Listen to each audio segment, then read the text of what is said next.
So in this video, I'm going to talk about the benefits of serving. I didn't realize that I would be talking as much as I did in the last video, so I'm just going to split it into two. So in this video, I'm going to be talking about, some of the realizations, some of the lessons I've learned amongst these 7 days thus far of serving a course. So one of the first things that I quickly noticed was the difference of going into the meditation hall, the strong determination, sitting for an hour. I'm not going to say it's easy, but when you're on the course, when you're sitting a Vipassana course, you're in silence, you've got no phone, you're not talking, and you're not eating after midday as an old student. So things are a lot simplified, the mind's got a lot less distractions and a lot less input. It's a lot less, the monkey mind has calmed down a lot. And that's why the process is the way it is, and that's why we have to follow the rules and regulations if we want to get the most out of the process. So as a server now, I've got my phone, I'm not on it all the time, there's like a couple little breaks in the day. So number one, you have that infiltration of the phone energy, which of course, like taps you into the world and makes you accessible to people and stuff like that. That's getting the mind going as well. Speaking to people, so me conversing with the other course manager, with the course teacher, with the students that are coming up and asking questions, the other servers in the kitchen, the people in household, everyone you're speaking to. So everyone's input and stuff like that affects our energy and infiltrates, not in a bad way, but affects our mind space and and creates more and more thought patterns and stuff like that.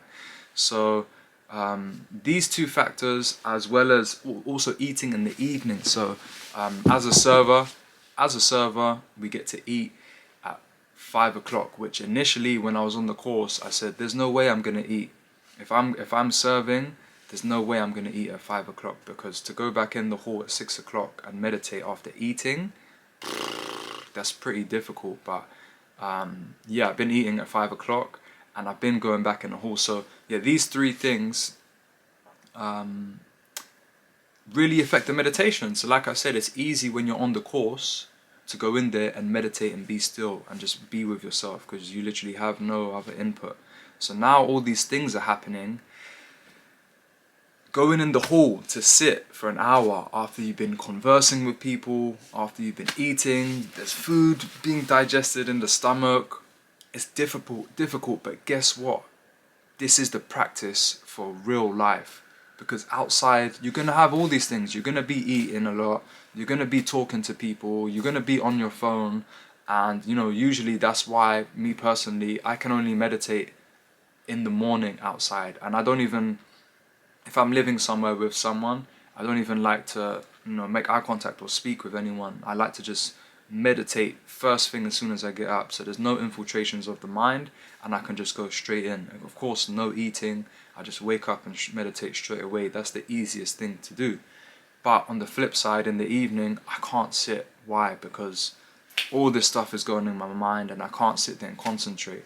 So the point I'm trying to get at, I know I'm waffling a bit, the point that I'm trying to get at is, this is the serious practice. We're practicing for when we get out of here. It's a serious getting established in the technique properly.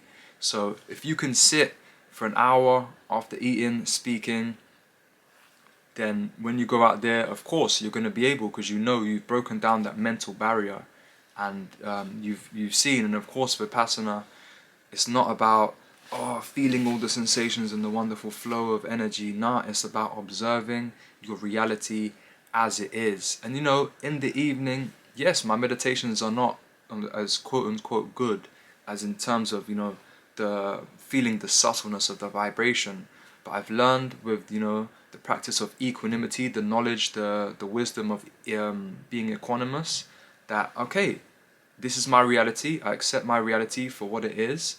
And right now the mind is a bit dense, it's a bit gross, so I'm just gonna go through it, the body in larger parts. If you have been to a Vipassana course, you know what I'm talking about. that is the meditation. So yeah, really setting the foundation for deepening and getting established in the practice for when we get outside, because that is the whole process. Because of course you can't stay here forever, you know. It's about getting, you know, firmly established in a technique and then going out in the real world and applying it properly. Because doing the 10 days course, it's great, it's wonderful, so much insight, but come on guys, you know, we're not, you know, recluses out there. We don't live in a cave with no phone and no speaking, so it's going to be difficult, and it's a big shock when you go outside to try and sit for an hour when you've got all these infiltrations of energies going on. And it's easy, if you don't understand the real meaning of equanimity, to just give it up and, you know, throw your toys out the pram, like I did the first 2 times I sat. Another great thing about me being here is getting the association of the teacher. So hopefully I'm allowed to say his name, Kirk Brown. Wonderful guy. I heard so much about him before the course started, because I heard that he was going to be the teacher here. He's something to do with, you know, running this place. He's got a quite high up position, whatever that means. But yeah, he's pretty well established, and he's been doing these things for I don't know how many years. And yeah, and I heard so much about him, and I was a bit nervous, thinking, oh, is he gonna like me? Like, is he gonna think I'm cool? Is he gonna see through me and see, you know, all the impurities and all this imbalance and stuff like that? You know, and I'm not your average character. You know, like I said, my appearance and how I move and stuff like that. So I was quite, you know, I was quite apprehensive to see how he was gonna get along with Kirk, but you know, he walks the walk and he talks the talk. He's yeah, well embodied in the practice, and yeah, he's a pretty. I got this vision earlier when I was meditating that, you know, upon observing him for 7 days, because I sit close to him, and we get to spend some time conferring with him, and he's, you know, the teachers wants to know all about what's going on with the students. Are the students okay? Is the welfare okay? Anything going on? So we do as course managers get to spend a lot of time with the teacher, which is great, because being in the association of someone, you know, like I said, as someone as well established as them, is powerful, and you know, some of the wisdom hopefully rubs off on us, and I definitely have felt that, but I'll talk about that. But yeah, I kind of got this vision earlier that yeah, observing him for 7 days and seeing his nature, his behavior, how he deals with people, how he gives time to everyone and treats everyone equally. I kind of saw that he's not invisible, but I don't know how to say the word, but you know, in the Matrix, you know, like when you can just like put your hand through the wall, or like, you know, when is it when Neo grabs the bullet from, what's her name, the woman, and he goes through the body. And you know, in Vipassana we learned that, you know, we are just cells. We're made up of kalapas, basically. Just everything is, you know, there is nothing is what it seems. You know, everything is just wavelets and vibrating, so there is no actual density. So, and when I look at Kirk and I was observing him, I realized that he has actually worked through all these layers and just become, and he just dissolved, and there's no density in him. And you know, when someone has, you know, issues, or you know, people are so tied up, and we have these internal knots, which is, you know, causing these stiffness in our energies. And he's kind of just like he's like a flow, he's like a wise flow, very powerful guy. I'm really honored to that.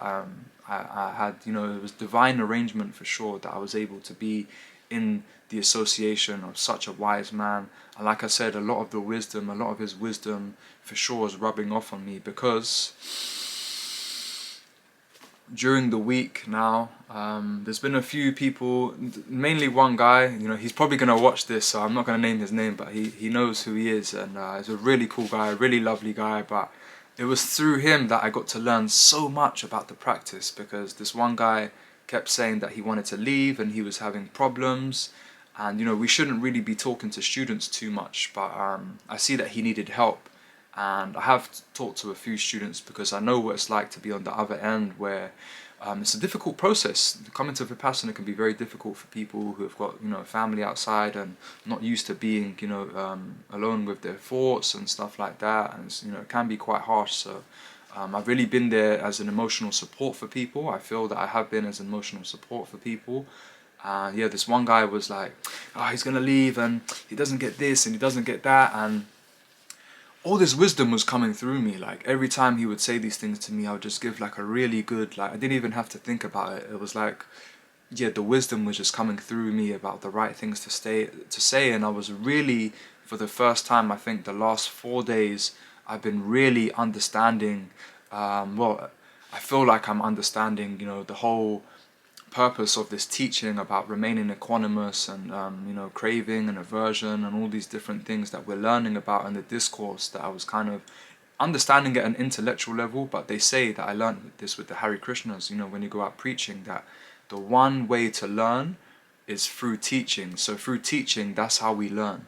So through me, this guy coming to me with questions or problems, the knowledge I was imparting, I was being able to vocalize it and make things practical instead of it being all in my head. So yeah, that's been very powerful, no doubt. Just giving people advice on yeah, just remaining equanimous. Because anyways, I'm not going to get into too much of that. I'll probably make a whole video on equanimity.